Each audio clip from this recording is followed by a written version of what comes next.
We will start slowly here.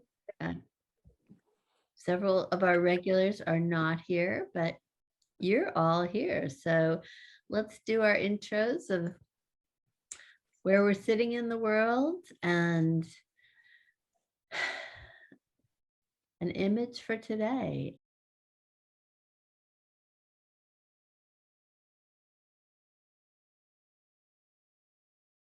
All right. Well, I'm still here in cold, windy, sunny San Francisco. And my image for the morning is actually this blue jay that just like flew into my window a couple of minutes ago and just like hit the window. I was like, what is that? It's like a blue jay. All right. So since you all know the ropes, I'm going to dive in. So this first poem by Dorianne Low,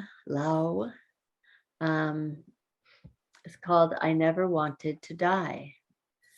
And what she says about this poem is that there have been times when my life became what seemed to me in certain dark moments an unbearable weight.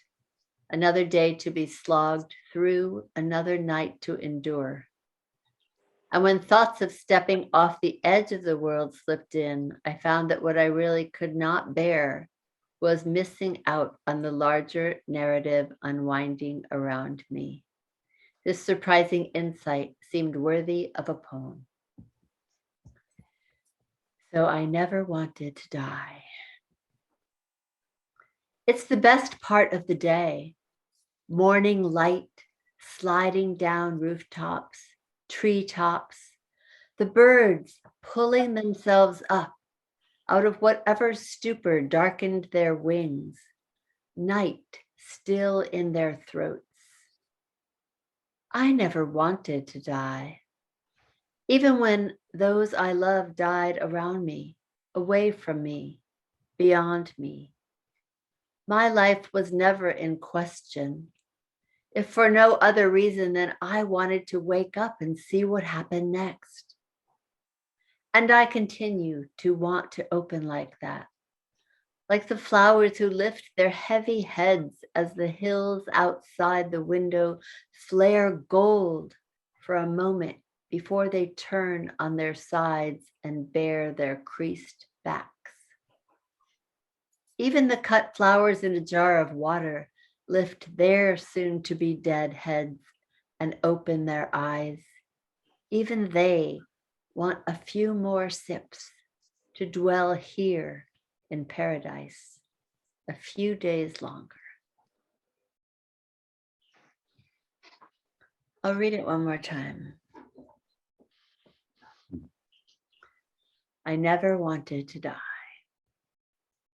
It's the best part of the day. Morning light sliding down rooftops, treetops, the birds pulling themselves up out of whatever stupor darkened their wings, night still in their throats. I never wanted to die. Even when those I love died around me, away from me, beyond me, my life was never in question, if for no other reason than I wanted to wake up and see what happened next.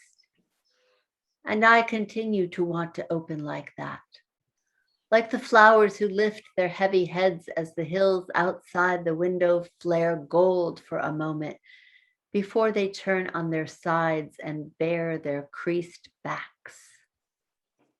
Even the cut flowers in a jar of water lift their soon to be dead heads and open their eyes.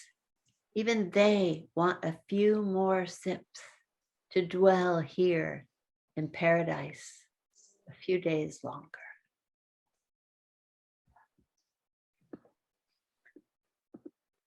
So what sparks for you in this poem? Night still in their throats. Yeah, the line. See what happens next. What happened next? And I continue to want to open like that. Dwell in this paradise a few days longer. It's the best part of the day.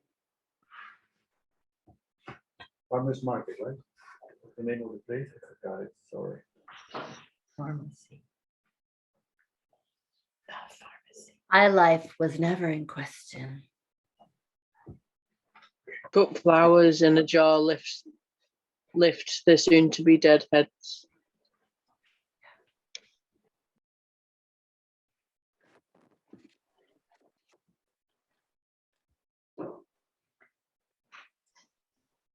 So let's use as our prompt, if you'd like, either it's the best part of the day, or my life was never in question, or whichever line really resonates for you. And let's do a 5-minute write.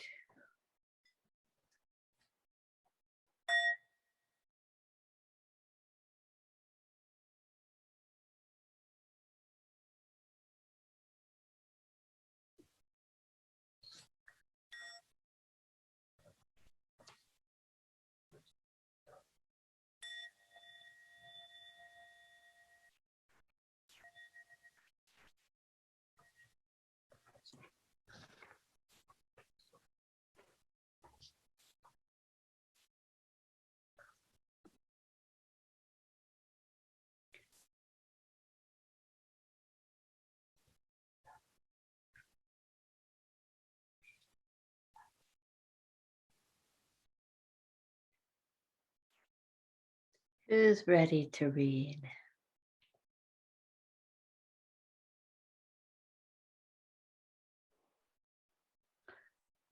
I'll actually read because this was a poem that surprised me so much that it came out.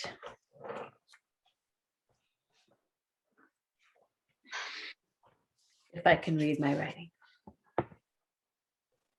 The first death is often the hardest, unless it was your grandmother or a person who seemed so old you could not fathom living so long.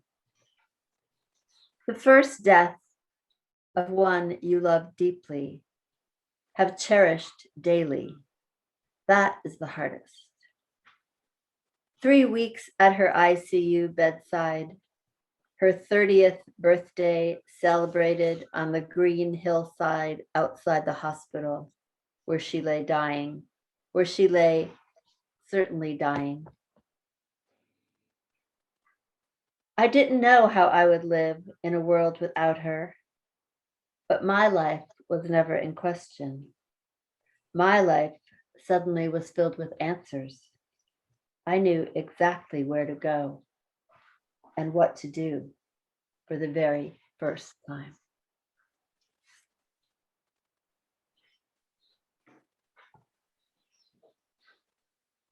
Please read again.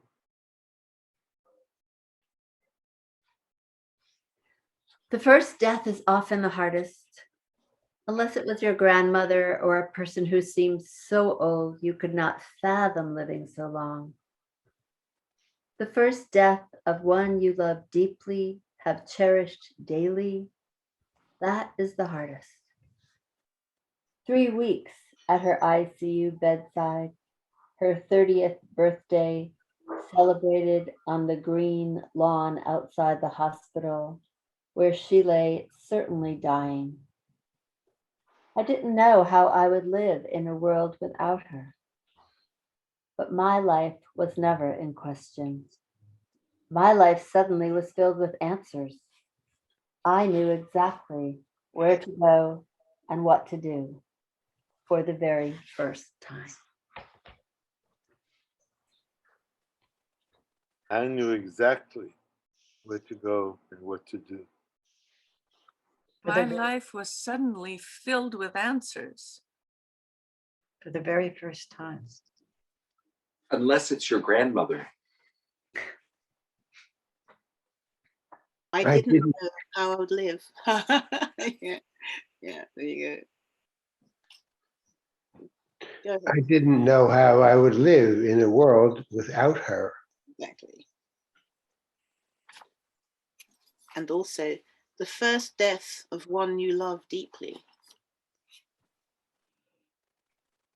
Thank you, everyone. So I'm going to go on to the next poem, which is called In the Vault of Morning, by Canisia Lubrin. And what she says about this poem is one articulation of the conditions and priorities of a human landscape in which a largely disproportionate number of COVID-19 deaths have been our elderly. Not incidentally, condition can also be synonymous with virus. Priority can also be synonymous with preference. So this is called In the Vault of Mourning for Our Elders.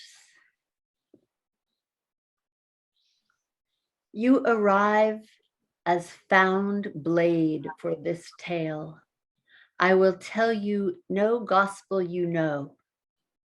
No crow's throat will belt guesses. This year, sound out the life I spend in the company of those who are all on their way to another world. And I am still on your way here, a mouth as a cold wind. And I rise from me as I rise from me. And I lift us bad as the night air, bad as it in hurricane season, and sudden as we're filled with the black wind. I feel nothing like dread. Hold still the planetary language. Who'll tell you really what we've done? To speak of walking, of having walked where flocks, animals say, slow lorises rest something of their tired and bud to rot our chests of their bright moons, moons disgorged from a twisting. No, forget the moon. This time we know the moon does not heed our endless calling or duties for lubricating our worry, the endless looking up. Like a moment ago when I could mean just anything else, break into a crowd, a too narrow room, the Atlantic's long rage, mean nothing at all. Where must I consider to live with whatever dried longing we rise up to be in the morning rain?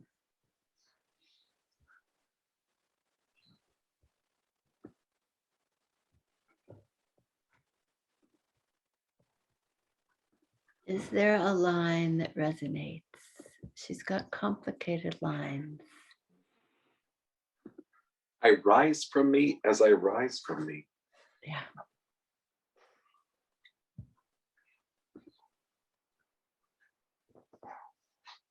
I will tell you no gospel you know. The moon does not heed our endless calling. Bad as it is in hurricane season. We'll tell you really what we've done.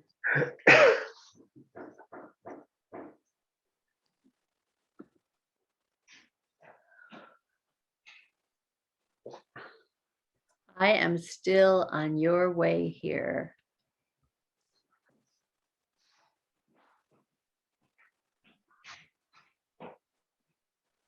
And I feel nothing like dread. The endless looking up like a moment ago.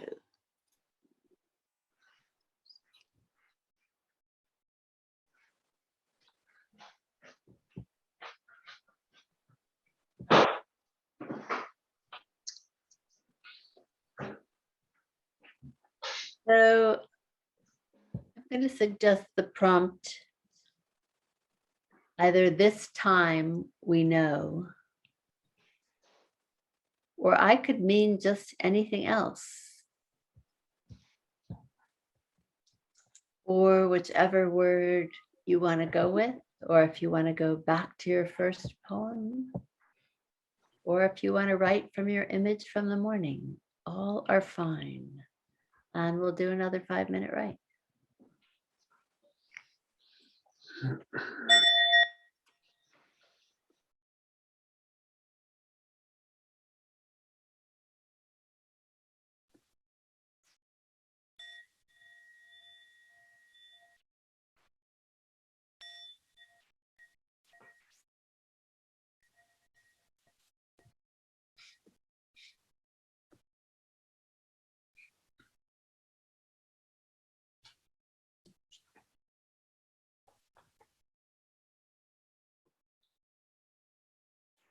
Who would like to read?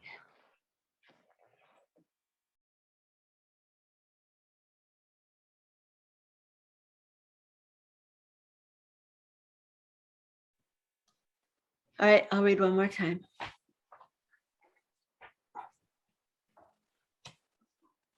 I could mean just about anything else. Anything other than what you think I mean.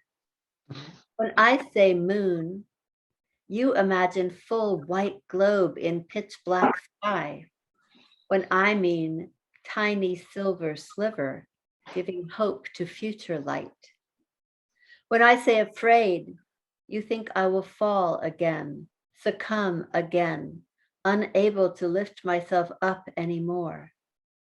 When I mean, how do I show my full self to the world, every moment honest, every day daring to love you? I'm gonna read it again. I could mean just about anything else, anything other than what you think I mean. When I say moon, you imagine full white globe in pitch black sky. When I mean tiny silver sliver, giving hope to future light. When I say afraid, you think I will fall again, succumb again, unable to lift myself up anymore. When I mean, how do I show my full self to the world, every moment honest, every day daring to love you? How do I show my full self to the world?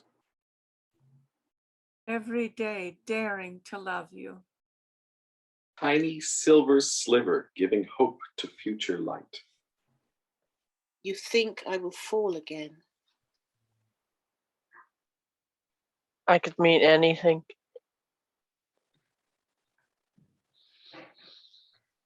Thank you. Thank you all.